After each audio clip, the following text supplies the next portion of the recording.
이 창세기 1장 여러분 5절에 보면요, 이렇게 말씀합니다. 하나님이 빛을 낮이라 부르시고 어둠을 밤이라 부르시니라. 저녁이 되고 아침이 되니 이는 첫째 날이니라.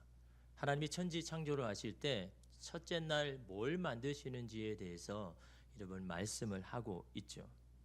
사실 여러분, 이 말씀이 사실 우리에게 삶을 살아가는데 큰 인사이트, 통찰력을 줍니다. 하나님 뭘 만드셨습니까? 빛만 창조하신 것이 아니라 어둠도 만드셨다라는, 여러분, 이 분명한 사실을 우리는 알고 있어야 된다라는 거죠. 이런, 만약 빛만 소중하고 가치가 있다면요, 어둠 만들 필요가 없죠.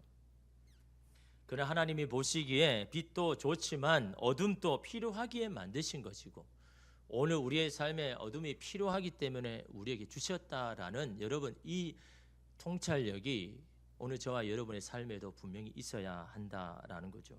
왜냐하면 이때부터 세상은요, 이 양극성을 가지고 우리는 살아가는 거예요. 삶이 있으면 죽음이 있고, 사랑이 있으면 미움이 있고, 축복이 있으면 어떤 때는 저주가 있고, 이 양극성을 다 가지고 우리는 살아가는 겁니다. 나는 그 좋은 것만 취하겠다, 그렇게 할 수가 없는 겁니다. 오늘 우리에게 다 허락하신 것이니까. 우리는 그런데 늘 빛 가운데 살기를 원하죠. 빛과 같은 삶이 되기를 원합니다. 그렇게 삶의 어둠이 찾아오면 하나님께 불평합니다. 하나님, 제가 빛을 원했지 어둠을 원하지 않았는데요. 그런데 어찌 어둠을 주셨습니까? 어둠을 주셔서 제가 너무 힘들지 않습니까? 도대체 왜 그렇게 하신 것입니까? 이에 대한 좋은 답이 바로 이 창세기 1장 5절인 겁니다.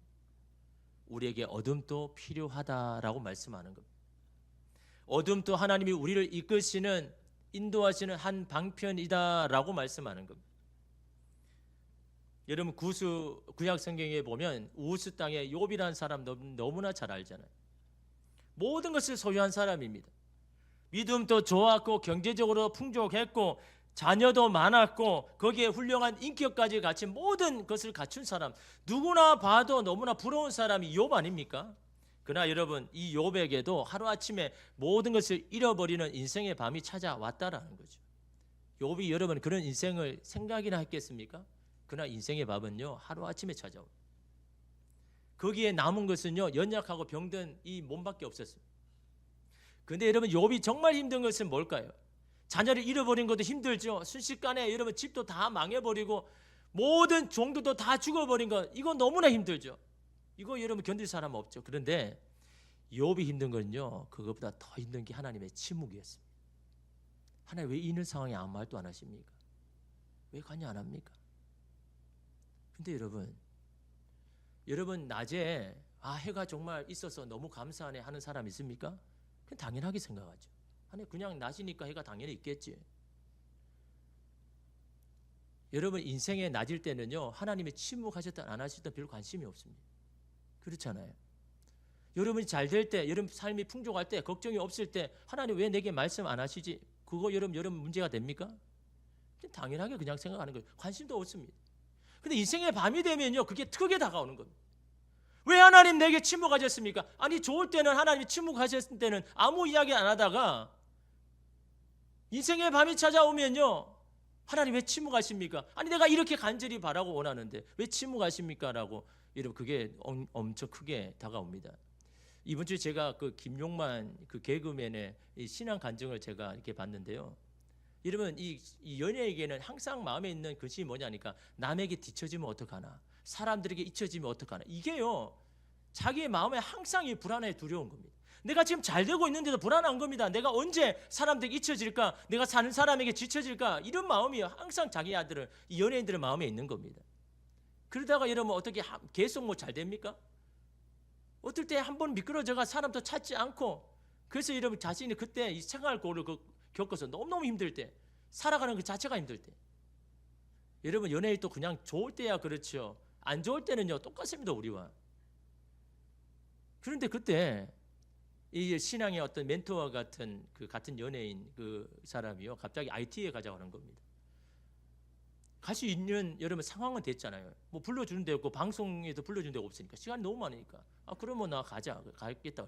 그 IT에 가서 의료 봉사하면서 이렇게 도와주는데, 내가 왜 여기 왔을까? 뭐 하니까 뭐 당연히 거기 단체하면 뭐 항공권도 당연히 나온 줄 알았는데 자기 돈으로 이렇게 한국 내가 가야 되고, 가니까 뭐 호텔 좋은 데 있는 줄 알았는데 그냥 그 선교 센터에 가서 꿉꿉한 방에 자야 되고, 하나님 도대체 내가 왜 여기에 있는 겁니까? 도무지 알 수 없는데 그날 밤에요, 하나님의 말씀이 들리는데, 야, 내가 너와 함께 하겠다, 한다 라는 그 이야기를 듣는데, 이 김용만이 그러는 겁니다.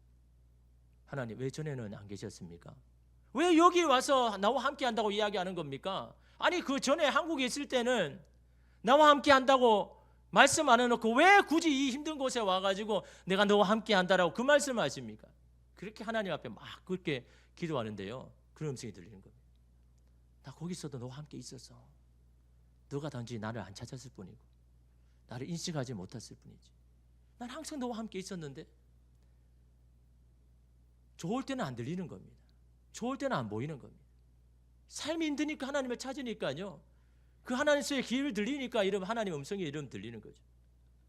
여러분, 욥이요, 그 인생의 힘든 밤을 지날 때 가장 잘한 건 한 가지입니다. 뭡니까? 그럴수록 더 하나님을 찾았다는 거죠. 하나님 앞에 나아갔다는 거죠. 여러분, 많은 걸 잘할 필요가 없습니다. 한 가지만 잘해도 됩니다. 믿음은요. 인생의 밤에 하나님을 찾았는 욥, 결국 여러분 살아계신 눈으로 실제하는 하나님을 보지 않습니까? 그럴 때 여러분 욥은 어떻습니까? 이전보다 더 풍족한 여러분 신앙을 여러분 극복했잖아요. 반쪽짜리 신앙이 아닌 온전한 신앙을 여러분 들었잖아요. 전에는 귀로만 들었던 여러분 하나님을 직접 눈으로 실제하시는 하나님을 경험하는 그런 신앙은 여러분 달라졌지 않습니까? 인생의 밤에는요, 하나님을 더 찾아야죠. 피하고 도망칠 게 아니라 인생의 밤에는 더 하나님 앞에 찾아요. 여러분, 죄와 벌의 제자 도스토옙스키는요, 이 사람도 현대판 욥과 마찬가지입니다.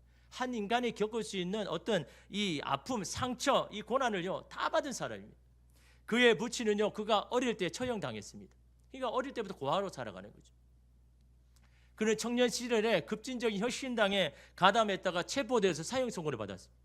그래서 사형이 집행하는 그때 어떻습니까? 갑자기 황제의 특사로 여러분 그거 멈춰라, 이 사람을 살려야 된다 그래서 그 사형이 있으려 해서 거기서 여러분 살게 돼, 극적으로 살게 된 거죠. 그는 결혼에도 실패했습니다. 재혼을 했는데도 낳은 아들이요, 추위와 배고픔에 병들어 죽고 맙니다. 또한 그에게는요, 간질병이 있어서 늘 이 간질병 때문에 힘듭니다. 어떻게 보면 현대판 욥 아닙니까? 그죠? 다 잃어버렸어요. 자기 이 육신도 간질병 때문에 너무 힘들었는데, 그런데 여러분, 그는 자기의 병을요 뭐라 지칭하냐 그러니까요, 거룩한 병이다. 거룩한 병이다. 이거는 왜요? 그 병을 통해서 나의 자신을 돌아볼 수 있게 하니까. 이건 거룩한 병이다. 여러분, 사람은요 해석을 잘해야 되는 겁니다. 똑같은 현실을 바라봐도 이걸 어떻게 믿음으로 해석하느냐가 이런 다른 겁니다. 얼마나 힘들겠습니까? 모든 것을 다 잃어버리고 지금 내 몸뚱아리 하나도 간질병 때문에 힘든데, 이 병을요 거룩한 병이다, 하나님께 내 자신을 돌아보게 하는 너무도 내게 주신 거룩한 병이다라고 그렇게 여러분 해석을 하고 있더라라는 겁니다. 또한 여러분, 자신의 이런 역경을요 섭리의 밤이다라고 설명합니다. 섭리의 밤. 밤은 밤인데 무슨 밤이라고요? 섭리의 밤. 섭리가 뭡니까? 하나님께서 예정하고 작정하신 그 뜻을 이루는데 한 과정이다라고 말하는 게 여러분 이 섭리의 밤이다라고 이야기하는 겁니다. 하나님, 지금 이 시간도 하나님의 섭리의 밤입니까? 여러분, 섭리라고 깨달을 때 뭡니까? 하나님 거기에는 분명한 뜻이 있다라는 거죠. 이 과정 속에 하나님의 뜻이 있다라는 거죠. 여러분, 오늘 우리 사회가 얼마나 힘듭니까? 정치적인 혼란과 불안, 지속되는 경제적인 어려움, 사회 계층 간의 여러분 대립과 갈등이 그게 달려 있잖아요. 어떻게 해결될지 아무도 모릅니다. 현재 오늘 우리의 상황이 욥기에서 엘리후가 말하는 밤중이라고 하는 것과 말해도 지나치지 않습니다. 한밤중입니다. 칠흑 같은 어둠입니다. 이 밤중에 우리는 뭘 해야 될까요? 뭘 해야 됩니까? 오늘 우리에게 섭리의 눈이 필요한 겁니다. 하나님의 눈이 필요한 겁니다. 이 한밤중에도 하나님께서 이루고자 원하시는 뜻이 있음을. 그래서 여러분, 오늘 우리가 섭리의 눈으로 여러분의 가정과 이 나라를 바라볼 때 어떤 마음을 가져야 돼요? 가장 먼저는 오늘 우리의 인생이나 나라의 운명을 먼 계획 안에서 들여다봐야 되는 겁니다. 지금 눈에 보이는 것에 판단하고 결정하지 말고 먼 계획을 가지고 하나님께서 우리 삶 가운데 많은 과정들을 가지고 지금은 단지 하나의 그냥 과정일 뿐이다, 지나가는 과정일 뿐이다라는 하나님의 눈으로 바라봐야 되는 거죠. 여러분의 인생 가운데 준비하시고 예비하시는 많은 과정 가운데 지금은 그냥 한 과정일 뿐이다라고 생각해야 되는 거죠. 이 섭리의 눈이 없는 사람은요, 단지 지금의 상황이 그냥 끝이라고 생각하는 거예요. 그러니까 이러면 길이 안 보이죠. 그러니까 이러면 희망이 없는 거예요. 이것은 단지 하나님 보시기에요, 그냥 한 과정인 겁니다. 그 과정을 여러분 우리가 충실히 해 나가면요, 또 다음 과정을 여러분 우리가 만나게 되는 겁니다.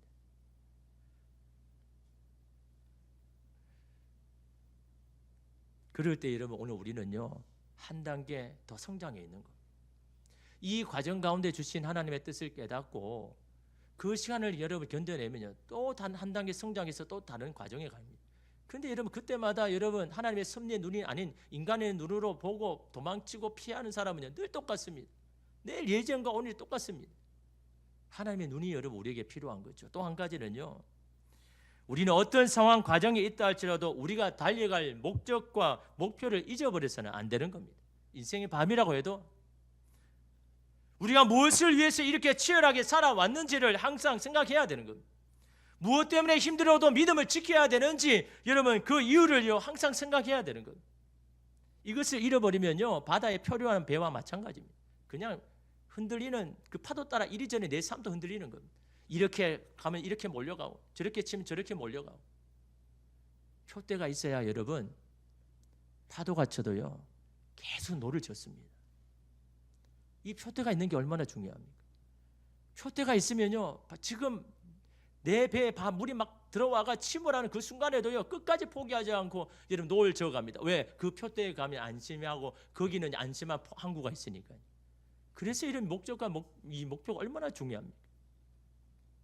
오늘 말씀은 바울이 이 감옥에서 있으면서 에베소 교회 교인들에게 편지를 쓴 거죠. 바울은 지금 이 감옥에서 치열한 전쟁을 치르고 있습니다. 에베소 교인도 세상을 향하여 복음을 들고 막 세상 한국간에서 최전선에서 지금 이 에베소 교인도 싸우고 있는 겁니다. 그래서 그 전쟁에 대해서 이야기하는 겁니다. 근데 그 전쟁은요, 눈에 보이는 전쟁이 아니라는 거죠. 눈에 보이는 전쟁보다 보이지 않는 전쟁이 더 치열합니다. 눈에 보이는 전쟁은요, 피곤하면요 그냥 삶 중단합니다. 밤이 되면 조금 있다가 낮에 또 삽니다. 보이지 않는 전쟁은요 잠시도 쉬지 않습니다. 치열합니다. 잠깐 방심하면요 그냥 당해버립니다. 지금 바울은요 우리가 싸워야 할 싸움이 뭔지를 분명히 이야기합니다. 여러분 12절에 보면요, 우리의 씨름은 혈과 육을 상대하는 것이 아니요 통치자들과 권세들과 이 어둠의 세상 주관자들과 하늘에 있는 악의 영들을 상대합니다 라고 이야기하죠. 뭘 이야기합니까? 상대해야 할 대상과 상대하지 말아야 할 대상을 구분하여 이야기하잖아요. 이 구분을 잘해야 되는 겁니다. 이 구분이 안 되니까요 내가 지금 뭘 전쟁을 치르고 무슨 싸움을 하는지 모르는 겁니다. 먼저 싸울 상대가 아닌 자가 누구입니까?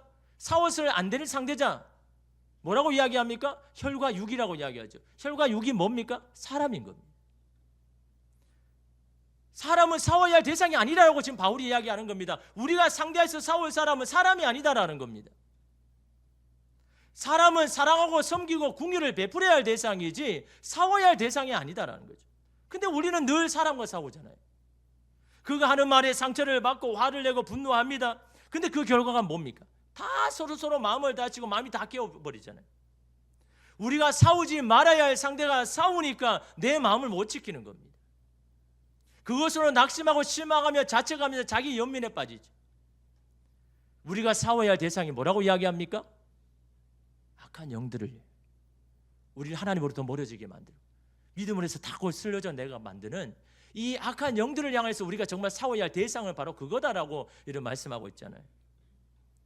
여러분 주일 아침에 기쁜 마음으로 다 예배 드리기 원하죠. 꼭 그날 전날 토요일 저녁이 되면요 항상 일이 생기죠. 아무것도 아닌 일로 실갱이를 합니다. 자존심 싸움을 합니다. 평상시 같으면 그냥 넘어갈 일도요 그때마다 막 고집이 생기고 네가 많이 내가 많이 막 한 차례 막 전쟁을 치릅니다. 다 폐잔병이에요. 그 결과는요 다 폐잔병입니다. 넉다운이 다 되어버리죠. 그리고 뭐라고 이야기합니까? 야 교회는 너나 가라. 아니 교회 가도 맨날 변하지 않고 늘 똑같은데 나 더 이상 그런 노력 안 할 거야. 폐잔병의 입에서 나오는 건요, 그런 말인 겁니다. 나는 더 이상 하나님을 안 찾을 거야. 하나님 예배 안 드릴 거야. 폐잔병의 입에서 나오는 그 말이 그거 아닙니까? 모든 사람을 다 폐잔병으로 만드는 이 싸움을 우리는 계속하고 있다는 겁니다. 우리가 상대할 상대가 아닌 상대하지 말아야, 싸움을 하지 말아야 상대와 늘 싸우고 있으니까요.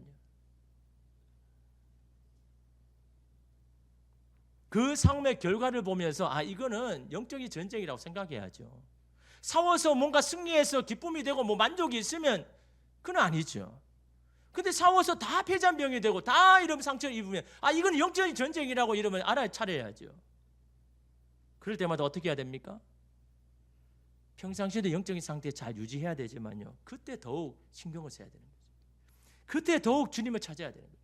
그때 더욱 여러분 기도해야 되는 거예요. 하나님, 내 마음을 잘 지키게 해달라고, 내 감정대로 선택하고 말하고 행동하지 않도록 하나님 내 마음을 지켜야 된다. 그때 더 기도해야죠. 그게 이런 영적인 전쟁인 겁니다. 사람에게는 입을 닫고 하나님 앞에 입을 열어야 되는 겁니다. 여러분, 싸움을 할 때, 사람과 상대 싸움할 때 입에 나오면 좋은 말 나옵니까? 다 정죄의 말, 가슴 찌르는 말, 막 화살, 독살을 막 그렇게 하잖아요. 내가 원하지도 않는데 여러분의 감정에 따라. 그 여러분이 아닌 겁니다. 여러분의 마음에 있는 것들이 자꾸 나오는 겁니다. 그럴 때는 여러분 입을 닫아야죠. 내가 그 사람에게 여러분 어떤 뭐 좋은 말이 아니라 그 사람을 더 아프게 하는 말을 해봤자 이러면 다 안 좋은 건데, 거기는 입을 닫아야죠. 그리고 하나님에 대해서 입을 열어야죠. 하나님, 내 마음을 지키십시오. 내 입을 지켜주십시오. 기도할 때 내 감정과 내 생각이 여러분 이렇게 여러분 줄어드는 겁니다. 기도할 때 주님의 마음이 이렇게 공급될 때, 그때서야 비로소 우리의 입에는요, 정죄의 말이 아닌 긍휼의 말, 여러분 축복의 말이 여러분 나오는 이유가 바로 거기에 있지 않습니까? 여러분, 중요한 것은요, 이러한 영적인 전쟁은 내가 가진 자원으로 싸울 수 없다는, 승리할 수 없다는. 그래서 여러분, 바울이 뭐라고 합니까? 13절에 그러므로 하나님의 전신갑주를 취하라. 이는 악한 날에 너희가 능히 대적하고 모든 일을 행한 후에 서기 위함이니라 라고 이야기합니다. 하나님의 전신갑주를 취해라. 이 전쟁은 그것 없으면 이길 수 없다, 그렇게 말씀하죠. 이러면 세 번역을 성경을 보면요, 그러므로 하나님이 주시는 무기로 완전히 무장하십시오. 그래야만 여러분이 악한 날에 이 적대자들을 대항할 수 있으며 모든 일을 끝낸 뒤에 설 수 있을 것입니다. 이 구절에서 정말 중요한 게 뭡니까? 악한 자들을 대항해서 승리하는 거예요. 물론 그것도 하나의 과정이죠. 서기 위함이다. 서기 위함이다. 이 영적인 전쟁을 위해서 하나님의 전신갑주를 입어야 할 이유가 뭐라고 이야기합니까? 단지 승리에만 있는 게 아닌 겁니다. 모든 일을 행한 후에 라고 이야기하지 않습니까? 그 다음이 중요하다라는 겁니다. 우리의 목적과 이유가 승리에만 머물러서는 안 된다라는 겁니다. 왜 그렇습니까? 매번 승리한 게 아니니까. 때로는 패배하고 넘어질 때가 많잖아요. 또한 여러분, 단지 승리만이 목적이라면요, 그 승리를 얻은 후에는요, 의미도 방향도 다 잃어버립니다. 여러분, 대부분 가수가 콘서트를 여러분 다 끝난 후에 느끼는 감정이 뭐라고 이야기합니까? 공허함이라고 이야기하죠. 허전함이라고 이야기합니다. 외로움이라고 이야기합니다. 아니, 좀 전에 그 콘서트에서 사람들의 환호를 받고 응원을 받고 박수를 받고 그랬는데, 아니 왜 허전합니까? 왜 공허합니까? 왜 이렇게 외롭습니까? 그래서 여러분, 콘서트가 다 끝나면 대부분 가수들이요, 그 허전한 마음 달리려고 여러분 술이나 마약으로 여러분 다 하지 않습니까? 콘서트를 준비하기 위해서 얼마나 많은 시간과 정성과 노력을 쏟았습니까? 사람들에게 인정받고 박수를 받기 위해서 그 하나님을 위해서 달려왔는데, 그것이 끝난 후에는요, 아무것도 없습니다. 공허합니다. 그 다음이 없기 때문입니다. 내가 왜 달려왔는지 분명한 목적과 이유가 없는 것. 하나를 끝내고 그 다음이 필요하죠. 성공을 한 후 그 다음이 중요합니다. 그렇지 않으면요, 뭐가 찾아옵니까? 슬럼프가 찾아옵니다. 여러분, 이거는 많은 운동하는 운동 선수들이 그렇게 이야기하는 것들이, 특히 이런 박세리 선수가 그런 고백을 했잖아요. 정말 대단한 그 대회에서 그 우승컵을 얻기 위해서 그렇게 열심히 막 피나는 노력으로 그렇게 평생 달려왔는데, 그 승리의 그 1등을 그걸 받고 난 후에 슬럼프가 찾아왔다.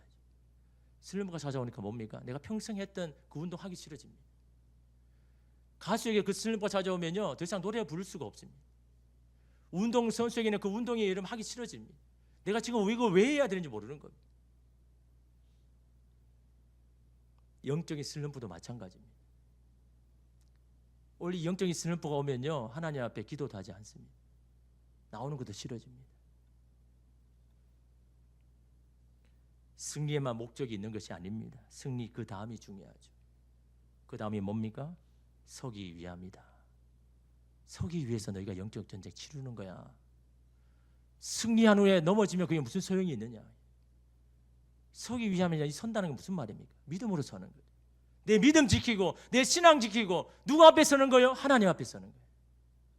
그것을 위해서 우리가 이렇게 치열하게 영적 전쟁 일으키면서 내가 이 신앙생활 하는 건 아니냐? 단지 하나의 그 승리 얻으려고 너희가 달려오고 있느냐? 하나님 앞에 서기 위함 아니냐? 믿음으로 하나님 앞에 서기 위해서 우리가 이렇게 치열하게 달려가는 건 아니냐라고 이런 바울이 말하고 있는 겁니다.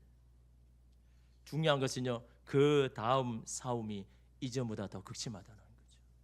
승리할 때 그때보다. 우리가 어떤 문제를 가지고 기도합니다. 근데 그 문제가 하나님의 은혜로 해결되었습니다. 그 다음이 중요하다는 거죠. 문제가 해결되었지만 신앙에 있어서는 뒷걸음치고 있다면 그건 선 것이 아니죠. 정말 중요한 것을 놓쳐버리고 넘어진 겁니다. 그렇다면 이런 문제가 해결된 것은요, 근본적으로 그 사람에게는 좋은 편이 아닙니다.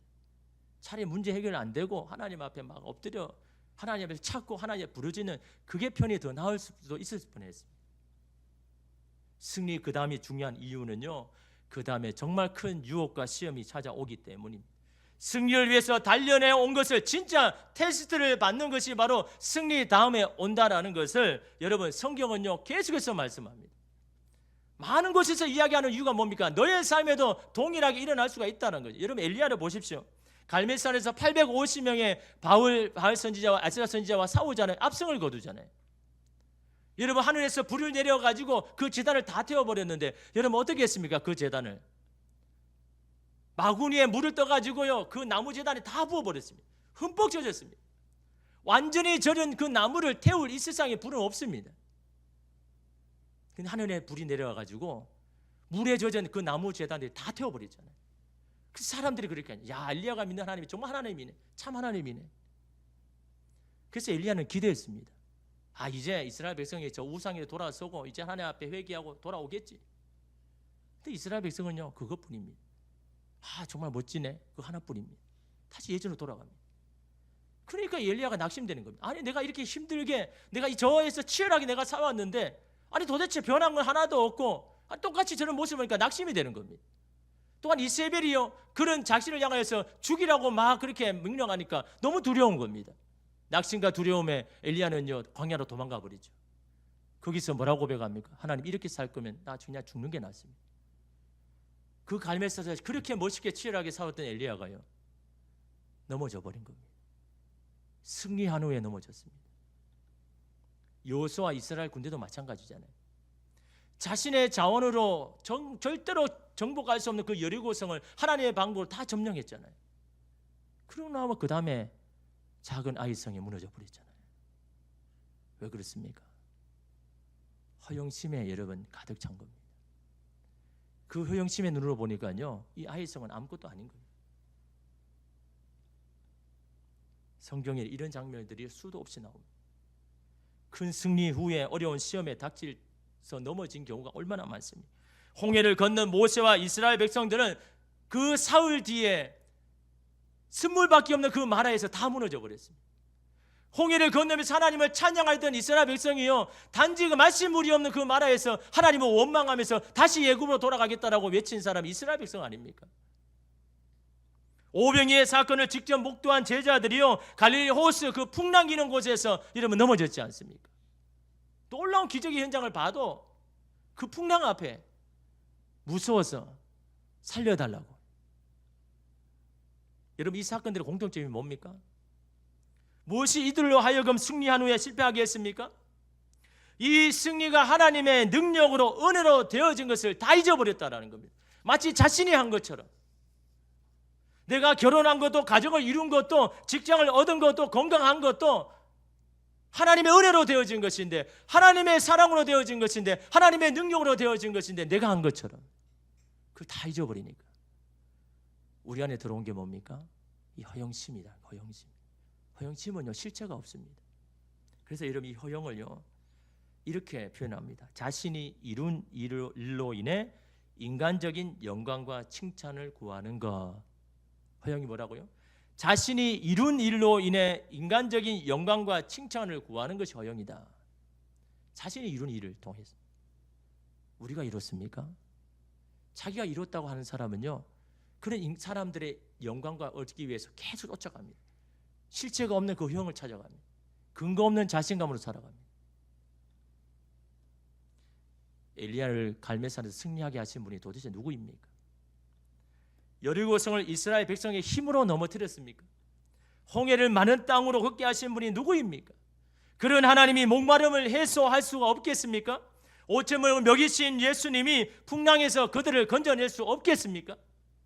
승리한 후에 더욱 주님을 붙잡아야 되는 겁니다. 승리에 도취되어서 실체가 없는 막연한 것을 붙들어서는 안 되는 겁니다. 기도 응답을 받은 후에 더욱 신앙의 열정을 내야 되는 겁니다. 항상 깨어 있어야 되는 겁니다. 우리의 자원은 우리를 지킬 수 없는 겁니다. 그래서 하나님이 전신갑주를 주셨잖아요. 이거 갖고 이 싸움에서 네가 승리한 후에 계속 서 있을 수 있도록 이 갑주를 주셨잖아요. 이 전신갑주 10절 11절 보십시오. 끝으로 너희가 주 안에서와 그의 힘의 능력으로 강건하여 지고 마귀의 관계를 능히 대적하기 위하여 하나님의 전신갑주를 입으라. 다 이길 수 있는 방법 하나님 다 주셨잖아요. 그 영적인 전개에서 승리할 수 있는 그런 도구들을 다 주셨잖아요. 그 전신갑주가 뭡니까? 우리가 읽지 않았지만 14절에서 18절 말씀이죠. 이게 하나님께서 우리에게 전신갑주입니다. 이 모든 것으로 무장한 후에 우리는 그 날의 악한 영에 대해서 승리할 거다라고 말씀을 하고 있는 겁니다. 여러분, 우리의 최종 목적이 뭡니까? 여러분의 삶의 최종 목적이 뭡니까? 여러분의 신앙함의 최종 목적이 뭡니까? 주님 앞에 서는 거죠. 부끄러운 구원이 아니라 하나님 앞에 착하고 충성된 종이라는 그 말 듣고 주님이 주신 그 멸령함 받기 위해서 오늘 저와 여러분 이 땅에서 치열하게 살아가는 건 아닙니까? 그 목적을 잊어버려서는 안 되는 겁니다. 그 목적을 위해서 오늘 우리가 싸워야 할 상대와 싸우고 상대하지 말아야 할 상대와 싸워서는 안 되는 겁니다. 그래서 우리의 마음을 지키면서 오늘 우리는 그 믿음 가지고 날마다 승리할 겁니다.